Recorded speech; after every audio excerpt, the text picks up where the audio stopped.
성경 말씀 예레미야 39장 1절에서 10절입니다. 유다의 시드기야 왕의 제9년 10째 달에 바벨론의 느부갓네살 왕과 그의 모든 군대가 와서 예루살렘을 에워싸고 치더니 시드기야의 제12년 넷째 달 9째 날에 성이 함락되니라. 예루살렘이 함락됨에 바벨론 왕의 모든 고관이 나타나 중문에 앉으니 곧 내려갈 사레셀과 살갈 네부와 내시장 살스기민이 내려갈 사레셀은 궁중장관이며 바벨론 왕의 나머지 고관들도 있더라. 유다의 시드기야 왕과 모든 군사가 그들을 보고 도망하되 밤에 왕의 동산 길을 따라 두 단 샘문을 통하여 성읍을 벗어나서 아라바로 갔더니 갈대아인의 군대가 그들을 따라 여리고 평원에서 시드기야에게 미쳐 그를 잡아서 데리고 하마딱 리블라에 있는 바빌론의 느부갓네살 왕에게로 올라가매 왕이 그를 심문하였더라. 바벨론 왕이 리블라에서 시드기야의 눈앞에서 그의 아들들을 죽였고 왕이 또 유다의 모든 귀족을 죽였으며 왕이 또 시드기야의 눈을 빼게 하고 바벨론을 옮기려고 사슬로 결박하였더라. 갈대아인들이 왕궁과 백성의 집을 불사르며 예루살렘 성벽을 헐었고 사령관 누르사다나의 성중에 남아있는 백성과 자기에게 항복한 자와 그의 남은 백성을 잡아 바벨론으로 옮겼으며 사령관 누부사라단이 아무 사이가 없는 빈민을 유다 땅에 남겨두고 그날의 포도원과 밭을 그들에게 주었더라. 아멘. 예레미야 39장 오늘 1절과 2절을 보면 예루살렘 성이 함락되었다 이렇게 기록을 하고 있습니다. 시드기야의 제11년 4월 9일에 성이 함락되니라.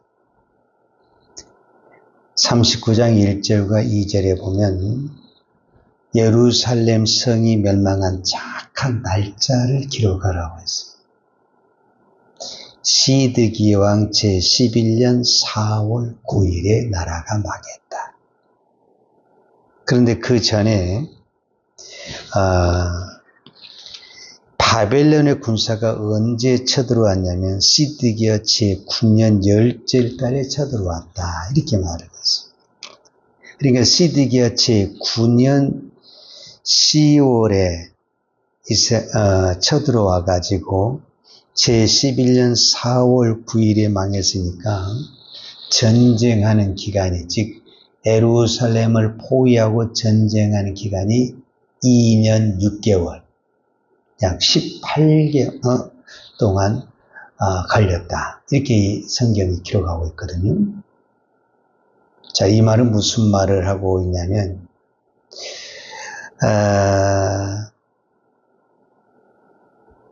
예루살렘 성이 멸망을 할 때 오늘 전쟁을 해서 오늘 딱 망하는 것이 아니라 시간이 주어졌다는 시간. 하나님의 말씀은 반드시 무엇을 주냐면은 시간을 줍니다. 시간을. 돌아올 수 있는 시간, 회개할 수 있는 시간. 근데 그 시간이 정해졌어요. 그냥 끝없이 주는 것이 아니라 정해졌더라. 그래서 오늘 멸망한 그날이 시간의 끝이라는 거예요. 그래서 그 멸망하는 날짜를 정확하게 기록을 해요. 시드기야 제11년 4월 9일에 예루살렘이 멸망을 했다. 이렇게 기록을 하고 있어요. 우리 인생에도 시간이 많이 있는 것 같지만 정해졌어요. 언젠가 우리도 정확하게 몇 년, 몇 월, 며칠 날 그 사람이 죽었다. 이렇게 기록이 될 겁니다. 그 다음에 이제 무슨 일이 일어나느냐? 오늘 성경에 보니까 두 가지 현상이 나타나는데 예루살렘 성이 딱 멸망을 하니까 함락이 되니까 4절에 보면 유다의 시드기야 왕과 모든 군사가 그들을 보고 도망을 갔다라는 거예요. 즉 성이 함락이 되니까 우리가 만약 뒷문을 통해서 다른 데로 도망을 갔다라는 거예요.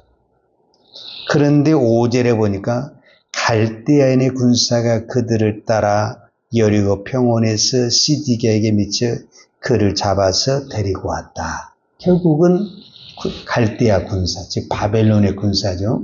바벨론의 군사가 도망간 왕과 그 군사와 신하들을 쫓아가서 잡아왔다. 그리고 무엇을 했냐? 5절에 보면 갈대아인의 군사가 그들을 따라 여리고 평원에서 시드기야에게 미쳐 그를 잡아 데리고 하마 땅 리블라에 있는 바벨론의 느부갓네살 왕에게로 올라가며 왕이 그를 심문하였더라. 이제 느부갓네살 왕이 시드기야 왕을 심문했다 그랬는데 여기서 심문했단 말은 오늘 우리로 한 심판을 했다, 재판을 했다 그 말이에요. 그럼 왜 이 바벨론 느부갓네살 왕은 시드기야 왕을 이렇게 심문하고 이렇게 재판을 했는가? 그 이유가 있어요. 예레미야 37장 1절에 보게 되면 성경은 이렇게 기록을 하고 있어요. 요시야의 아들 시드기야가 여호야김의 아들 고니야를 대신해 왕이 되었으니 이는 바벨론 왕 느부갓네살이 그로 유다 땅의 왕을 삼음이었더라. 그러니까 여호야김의 아들, 이게 이제 고니야라고 그러고 여호야긴이라고 그러는데 이 아들이 죽은 다음에 어떻게 해서 시드기야가 왕이 됐냐면 바벨론 왕 느부갓네살이 시드기야를 잡아다가 너 왕해 이렇게 왕을 세웠다라는 거예요. 그러니까 시드기야는 자기가 왕이 되고 싶어서 왕이 된 것이 아니라 바벨론 왕 느부갓네살이 꼭두가 싫고 왕의 자리에 앉힌 거예요. 왕의 자리에 앉힐 때 그냥 앉혔겠어요? 분명히 계약을 맺었죠. 너 이렇게 1년의 조공은 얼마를 바치고 또 우리가 어떤 명령을 내리면 거기에 다 이렇게 따르고 이런 어떤 조건들을 다 붙였을 거예요. 무조건 너해. 그리고 네 마음대로 해. 절대 그렇지 않아요.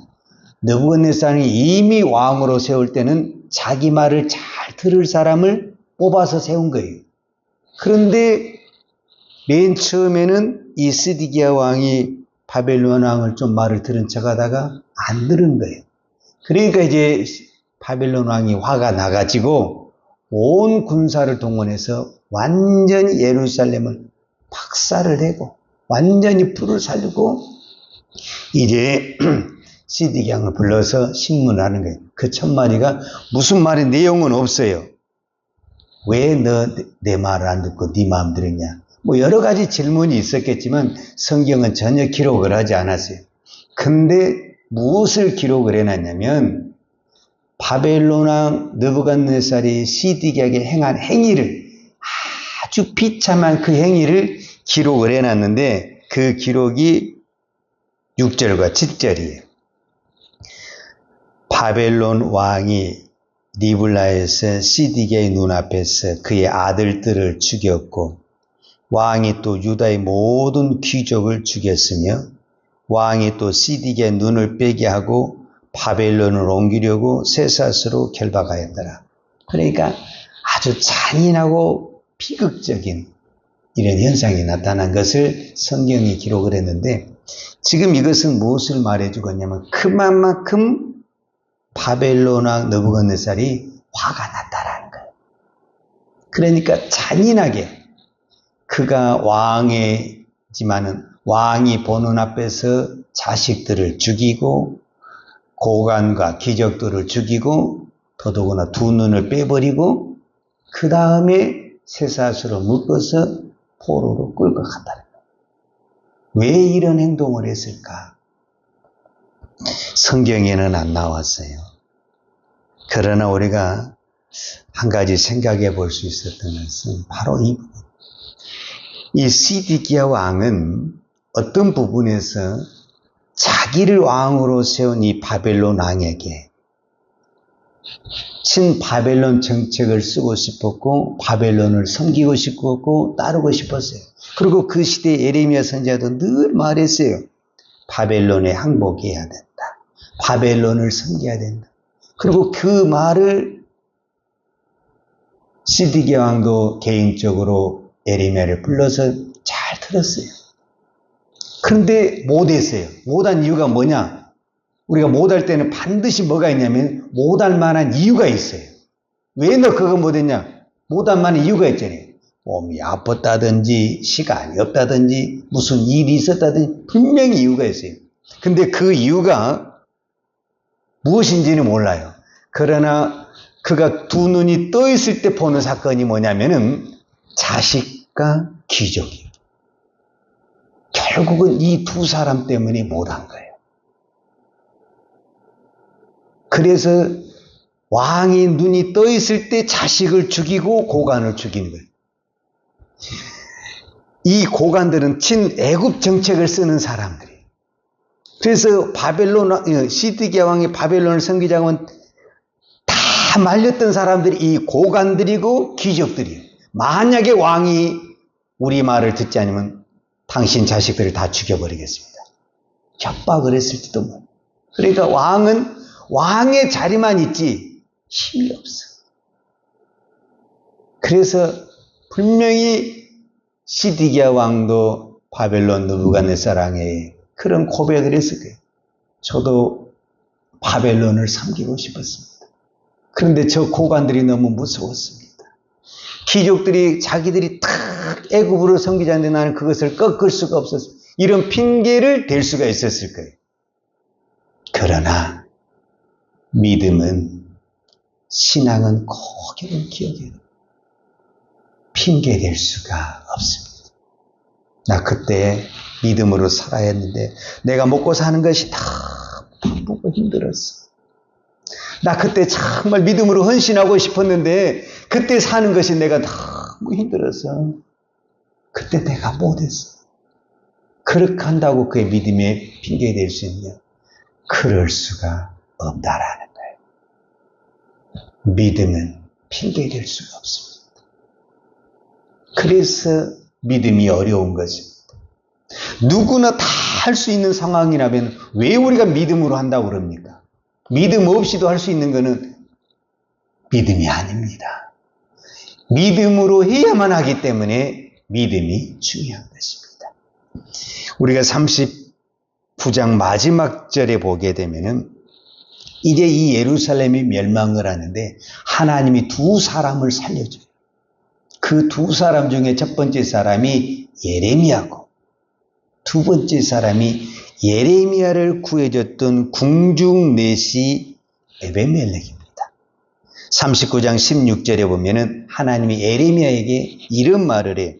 너는 가서 구스인 에베멜렉에게 말하기를 만군의 여호와 이스라엘 하나님의 말씀이 내가 이 성에 재난을 내려 복을 내리지 아니하리라 한 나의 말이 그날에 내 눈앞에 이루리라. 여호와의 말씀이라 내가 그날에 너를 구원하리니. 그러니까 그날은 멸망의 날이. 멸망의 날에 하나님께서 에베멜렉을 반드시 구원한다라는 거예요. 왜 그러느냐? 그 이유가 18절에 이렇게 내가 반드시 너를 구원할 것인즉 내가 칼에 죽지 아니하고 내가 노량물같이 내 목숨을 얻을 것이니 이는 내가 나를 믿었음이라. 이렇게 말해요. 그러니까 에베멜렉에게는 하나님이 살려주겠다고 이야기하는데 그 이유가 뭐냐? 너는 나를 믿었다라는. 그러면 에베멜렉이 하나님을 믿음에 행동한 것이 뭐냐? 예레미야가 물동이 그 구덩이에 빠졌을 때 왕에게 가서 그 고관들이 다 예레미야를 죽이자고 할 때 자기 생명을 걸고 예레미야를 살려준 사람이 누구냐면은 이 궁중내시 에베멜렉입니다. 근데 이 사람이 구스 사람이에요. 유대인도 아니에요. 이방인 사람이에요. 이방인 사람이 이렇게 믿음으로 한 것을 하나님이 반드시 기억을 하시고 내가 너를 살려주겠다. 이렇게 말을 하는 겁니다. 우리가 우스갯소리로 이런 말을 하잖아요.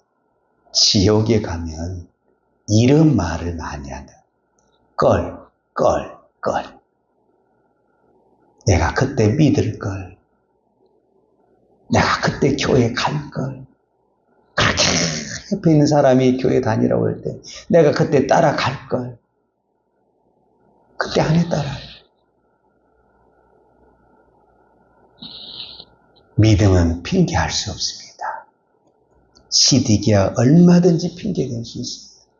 오늘도 많은 사람들이 이 핑계에 저 핑계에 대고 믿음에서 떠나고 있습니다. 그러나 마지막 심판이 옵니다. 언젠가 우리에게도 마지막이 온다라는 것을 알아야 됩니다. 마지막 심판 때 그 어떤 것도 믿음에는, 신앙에는 핑계할 수가 없습니다. 그런데 악한 원수마귀는 오늘 또 기회만 있으면 우리의 마음을 뒤집고 쑤셔서 실망하게 하고 실족하게 하고 넘어지게 해서 하나님을 떠나고 교회를 떠나고 말씀을 떠나게 하고 있습니다. 우리 정신 똑바로 차려야 됩니다. 마귀는 어떻게 해서든지 우리를 믿음에서 떠나게 하려고 하고 있습니다. 우리에게 어떤 부귀영화를 다 준다 할지라도 믿음이 떠난다고 한다면 그건 지옥 가는 것입니다. 우리 정신 바짝 차려야 됩니다. 그런데 지금 세상에 믿음은 다 버려도 좋으니 세상 것만 누리면 할렐루야라고 우리가 생각하는 것이 얼마나 많은지 모릅니다. 우리의 생각을 바꿔야 됩니다. 내가 모든 것을 잃어도 나는 믿음을 붙들어야 되는 이 생각이 있어야 되는데 지금 우리의 생각은 믿음은 버려도 내가 세상 것을 얻을 수만 있다면 언제든지 우리는 그렇게 할 수 있는 그런 자세로 지금 믿음의 길을 가고 있습니다. 이 믿음 끝까지 못 갑니다. 정신 바짝 차리고 오늘 또 우리가 어떤 환경 속에서도 나는 믿음만을 꼭 붙들고 갈 거야. 이 신앙이 서야만이 우리의 믿음이 끝까지 가는 것입니다. 우리도 멀지 않았습니다. 결코 시간이 많지 않았습니다. 예루살렘 성도 시간이 정해진 것처럼 우리 인생도 영원한 것이 아니라 언젠가는 끝이 옵니다.